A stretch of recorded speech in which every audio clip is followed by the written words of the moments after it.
कहैया पागल कहैया रे लोगवा हर पागल कहैया कि भोला ताली बजा के भैया लोग कि भोला कोइले जब लीला लोगवा पागल कहेगा कि भोला कोइले जब लीला लोगवा पागल कहेला रे लोगवा पागल कहेला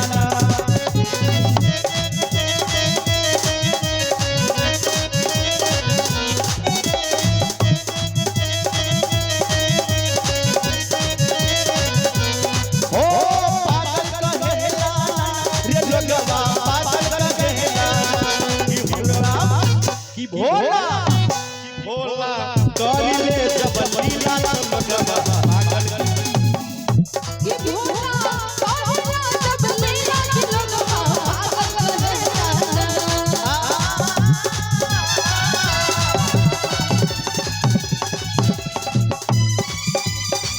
जय हो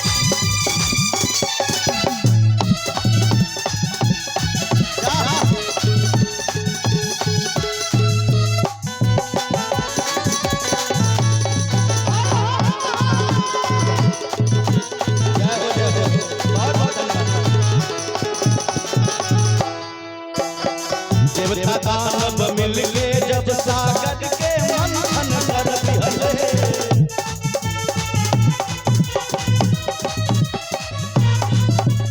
राक्षस हाथ में अमृत लागल भोला के जिस दे दिहले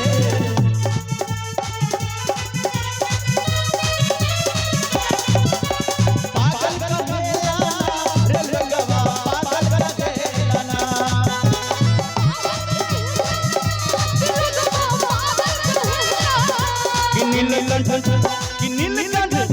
कि नीलकंठ पिए रस से प्यारा तो लोगवा पागल कहेला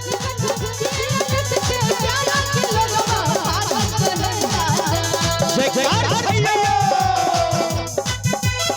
वाह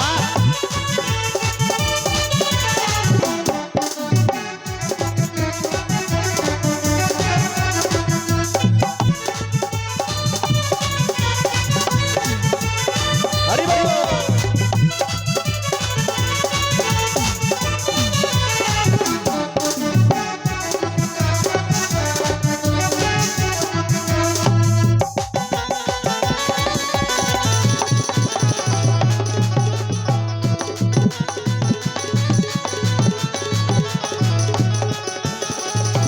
और भांग धतूरा खूबे खाले गाजा पी भगवा जाले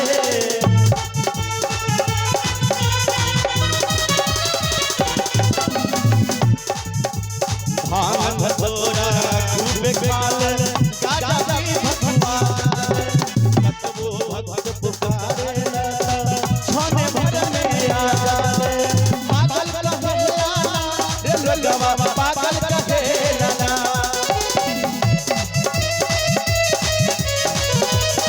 ओ पागल कहेला रे लोगवा पागल कहेला ना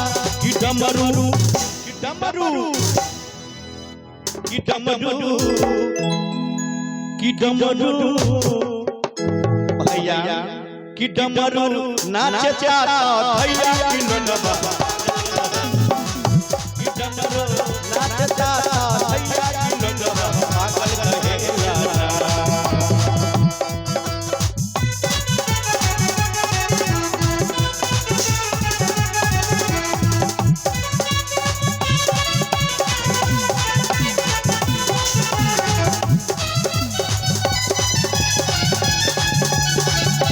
जय हो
जगे जे रखबैया तो लोगवा अरे पागल कहेला। अंत में ताली बजा के सब मस्ती में कि तीनों